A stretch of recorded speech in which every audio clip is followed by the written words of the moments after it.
क्या आपको पता है रिसेंटली सुप्रीम कोर्ट ने अपनी रिपोर्टेबल जजमेंट में ये कहा कि only civil court having original jurisdiction can extend arbitral proceeding time period and not only high court और सुप्रीम कोर्ट। तो इस केस में एक फैमिली ने अपने डिस्प्यूट को सॉल्व करने के लिए मेमोरेंडम ऑफ फैमिली सेटलमेंट बनाया, बट स्टिल कॉन्फ्लिक्ट की वजह से उन्होंने मेमोरेंडम के अकॉर्डिंग आर्बिट्रेशन को इन्वोक किया।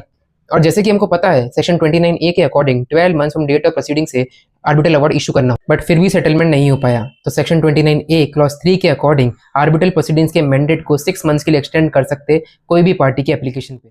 तो रिस्पोंडेंट नंबर 2 ने कमर्शियल कोर्ट में जो ओरिजिनल जुडिशियल कोर्ट था इस केस के अंदर उसमें एप्लीकेशन फाइल करी, बट जब तक ये एप्लीकेशन डिसाइड होती करंट आर्बिट्रेटर रिजाइन करती।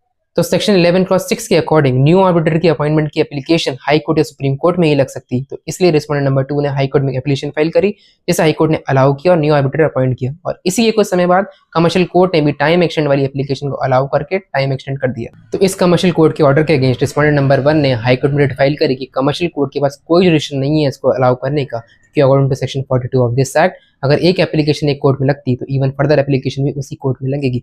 एंड हाई कोर्ट के पास ही जुरिडिक्शन था, क्योंकि सेक्शन 11 की एप्लीकेशन हाई कोर्ट में लगती तो इवन फर्दर भी उन्हीं के पास लगेंगी। और सरप्राइजिंगली हाई कोर्ट ने भी एक्सेप्ट किया और इसी ग्राउंड पे लोअर कोर्ट के ऑर्डर को सेट असाइड किया और कहा कि उन्हीं के पास जुरिडिक्शन। बट जब केस सुप्रीम कोर्ट पहुंचा तो सुप्रीम कोर्ट ने कहा कि सेक्शन 29A में कोर्ट का मतलब सिर्फ हाई कोर्ट नहीं बल्कि डेफिनेशन के according court of original civil jurisdiction है, जो कि कोई भी हो सकता।